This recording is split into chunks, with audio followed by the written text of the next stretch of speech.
To use the activated charcoal cleansing oil, before every use, make sure that you shake it really well. Sometimes the charcoal can settle down here at the bottom if it's been a while since you used it or once you get it right out of shipping.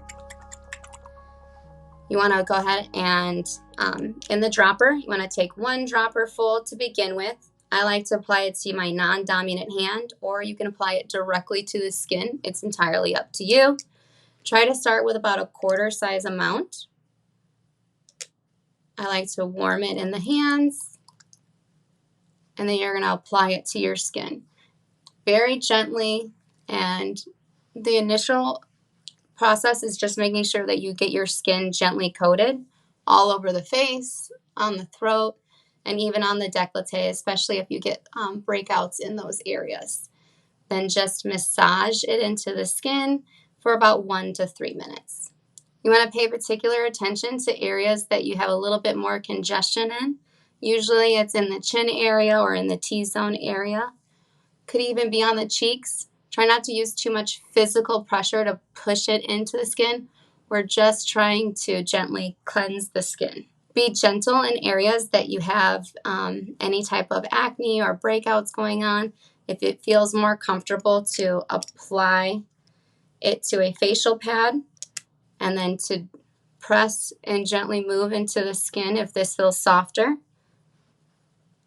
We don't want to cause any additional redness or inflammation or any harm to the skin.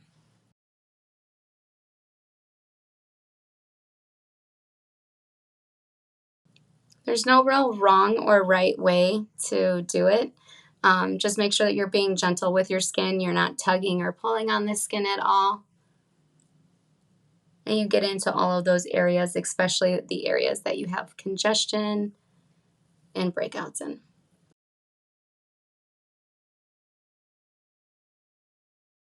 Another area that I like to target and focus in when I'm oil cleansing is right here along the lip line.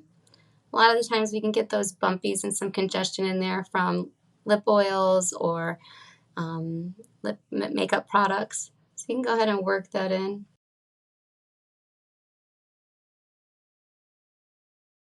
And then to remove the product, you're going to take your facial pad, or you can use a soft facial cloth, whatever's more comfortable for you. I like to wring out the rag or the facial pad just enough to where it still has water in it, and then use very warm but not hot or steaming water, and then remove it in upward and outward strokes, and then rinse and wring out your cloth as often as needed. In areas that you have some more breakouts in that may be painful, you can just take your facial pad and press and hold it into the skin. I really like the Bamboo Earth reusable facial pads. They're dual, they're ply, so you have both sides to work with. Once one side gets too much oil on it, just flip it over and keep moving on. And if you have areas that you're more porous or that you have more texture to, just go over those areas a few more times, again, being gentle. Once the cleansing process is done, the skin should feel moist and supple, but it shouldn't have any oil or grease left on the skin. Some of the common problems that we hear about removing the activated charcoal cleansing oil is that the skin will either still feel too oily or that there'll be some charcoal left over in the pores. So one of the things that I suggest is using a washcloth that is still gentle but has a little bit more texture to it. These are very soft and smooth. They may not grip and take all of that off of your skin. And then also making sure that you're taking your time, removing it slowly. In areas that you may have some painful acne in, you can gently press to remove the oil. So it's very important when you're using any of the cleansing oils to ensure that you're not actually touching the pipette on the dropper.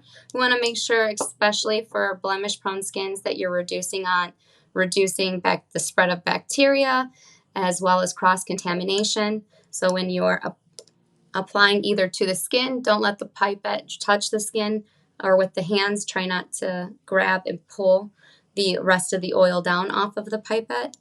I also highly encourage you to store your products in a cool or room temperature and darker area. So the Rosewater Cleanser is really easy to use. Before each use, please make sure that you shake it every time. We don't use any binders or fillers or anything in our products. We want to make sure that we shake them prior to. You can use either our reusable facial pads. These are 2-ply and they're 100% organic cotton. Or you can use a cotton round or a cotton ball, whichever is your preference, or a facial washcloth, something that's soft and smooth that can be used on the skin. I like to go ahead and take it directly from the bottle. You can place it on top. I'm going to turn it over and allow it to get onto the pad. I normally do, about 2 to 3 soaks is the best way to explain it. You want it to have enough product on the pad where it does soak through on the other side. You're going to use one side for most of your face and then use the other side for the rest of the face. So be sure to cleanse your face, your throat, and your décolleté. These areas are often overlooked, and these are areas that we often have signs of premature aging sooner in life. You're going to apply it by swiping it in upward and outward motions on the skin. I like to use the first side of the pad for the décolleté as well as my throat up to the jawline. And then using the other side of the pad for the rest of the face. If you have looser skin or if you have a little bit of loss of collagen or elastin in the skin, you can brace the skin. We want to avoid any type of tugging or pulling. If you have more sensitive skin, you can do what I call as a press and bounce, where you're just pressing and moving it across the skin. This is also beneficial if you have breakouts or any type of wounds on the skin. Once you have already applied it to the skin, we suggest that you rinse and remove the Rosewater Cleanser using tepid water. Some people don't rinse the Rosewater Cleanser off. The preference is entirely up to you. However, we encourage you to remove it. One of the reasons why we suggest that you remove the Rosewater Cleanser is so then that way it's prepped and ready to go for the next step, and you don't leave any film or residue on the skin.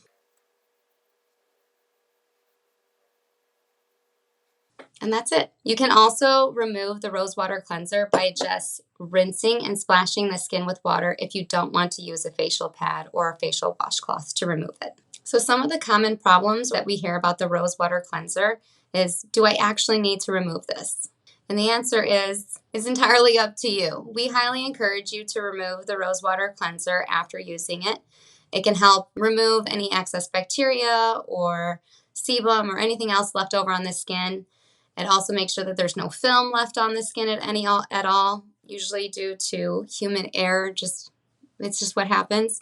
But if you feel comfortable and if your skin enjoys it, you can leave the Rosewater Cleanser on your skin before moving on to your next step. One of the other problems that we get asked a lot about the Rosewater Cleanser is, what is this actually doing for my skin? Is it cleansing it all? And the answer is yes. Just in case if there's anything left over or residual oil from your oil cleanser, the Rosewater Cleanser will ensure that all that grime and bacteria is gone from the day. And if not, it's going to help ensure that all the water-based impurities from your skin are gone. To apply the Rosemary Toner, first, gently shake the product before each use.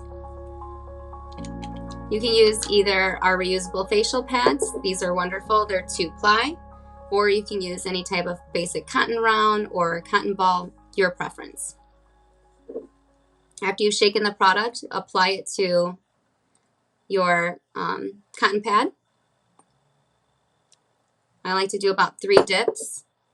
And then you're just going to apply it to the skin. Please don't skip the décolleté or the throat. Those are common areas that we can have aging or premature aging. And you're just going to swipe the product on the skin in upward motions. If your skin is a bit more sensitive, you can even press and push it into the skin. Be sure to get all areas of the skin. There's no need to remove this product. Leave it on the skin. So when you're applying the Rosemary Toner, it should feel nice and cool to the skin. It has that slight astringent smell to it. It's very lovely, and a little back of the rosemary you can smell onto it.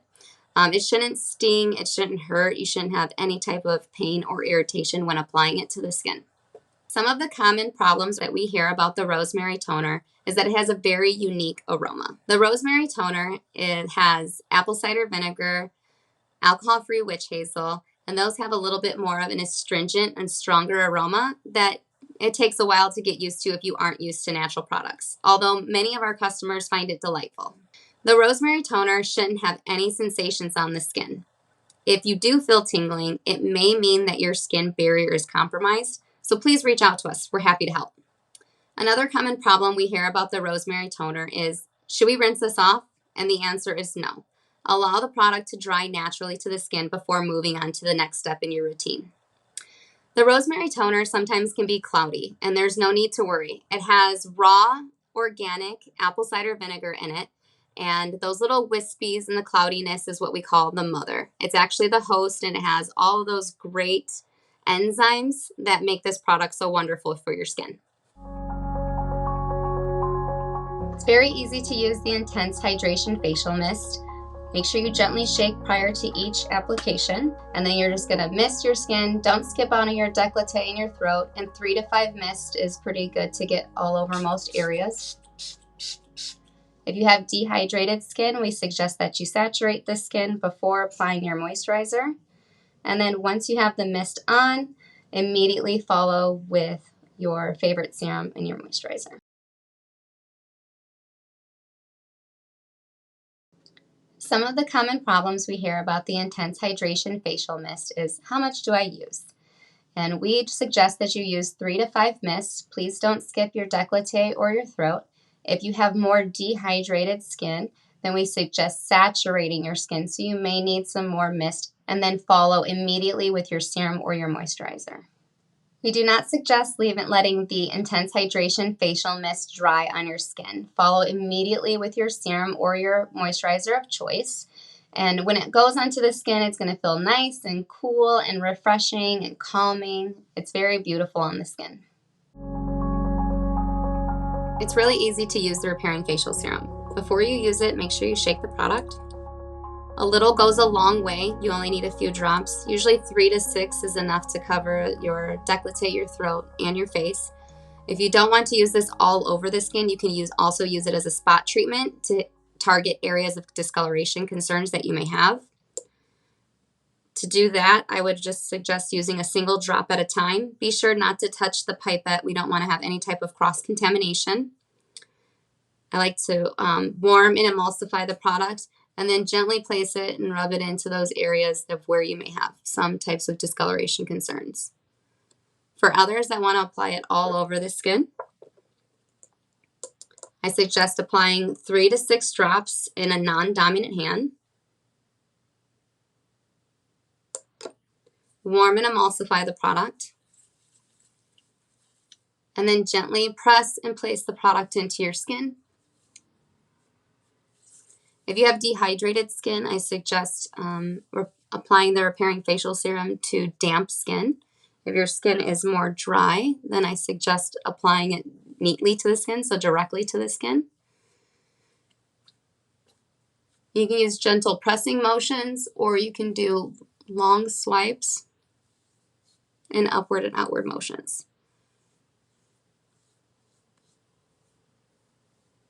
It has like a pumpkin smell to it. A lot of our customers say that it smells like Thanksgiving. It's one of my favorites. It's very smooth and soft, and it absorbs very quickly into the skin. It's a very, very light oil concentrate. That's it. One of the common problems or questions that we receive about the Repairing Facial Serum is, how much of this product am I supposed to use? For the Repairing Facial Serum, less is more. Usually 3 to 6 drops is enough to effectively cover the décolleté, the throat, and the face. You can also use single drops at a time to concentrate on some more pigmented areas or just areas of discoloration concerns. If you use too much of the Repairing Facial Serum, it may take a little bit longer to absorb into the skin, and you probably won't like it. The Repairing Facial Serum is a feather light oil concentrate. It shouldn't leave the skin oily or greasy at all. It should absorb very quickly as long as you're using the correct amount. To use the Petitgrain Moisturizer, I highly recommend using a little spatula to dispense your product. It helps cut down on cross-contamination within the product itself. If you don't have a spatula, you could also use a Q-tip to dispense, or like a popsicle stick. They're disposable. Or these little spatulas or other spatulas are pretty easy to find at a local drugstore. Before you apply your Petitgrain Moisturizer, mist your skin with the Intense Hydration Facial Mist or filtered water. Don't skip on the décolleté or the throat. I have dehydrated skin, so I'm going to saturate my skin very well with the hydration mist. And then a little goes a very long way. It's a creamy, buttery product. Once you have the product, emulsify the product to warm it up, and it helps bring it to room temperature and melt it. And then press it into the skin. And then you can continue just applying it and massaging into the skin with upward and outward strokes. It's a little bit of a heavier moisturizer, so you may need to massage it into the skin a little bit deeper. If you use too much, not a big deal. Come back in with the mist, give yourself another mist, and then continue working it into the... That's it.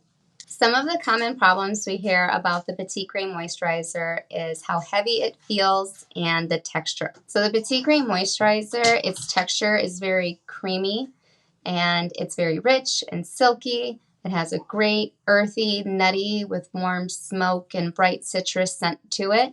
On the skin, it can feel it's a heavier moisturizer, so a little goes a long way. You need to emulsify the product to warm it, and that gets it to be more of a liquid. It helps spread its spreadability on the skin. It also helps absorb into the skin. A little goes a very long way with this product. So the Petitgrain Moisturizer, it's a waterless moisturizer. It's oil-based. It has raw, organic, and unrefined, ethically sourced shea butter, sweet almond oil, and Petitgrain essential oil. During transition, the product could melt while it's being shipped to you. And if that happens, it's okay. Your product is still good, we promise. You'll just have to remelt the product down so the way every single last bead is melted down, and then pop it in the refrigerator, and it should restore itself to its creamy, rich, silky feeling. So if you're new to natural products, the aroma of the Petitgrain Moisturizer may smell a little different to you. It's very earthy and kind of nutty. It has a smoky and a warm, bright citrus aroma to it.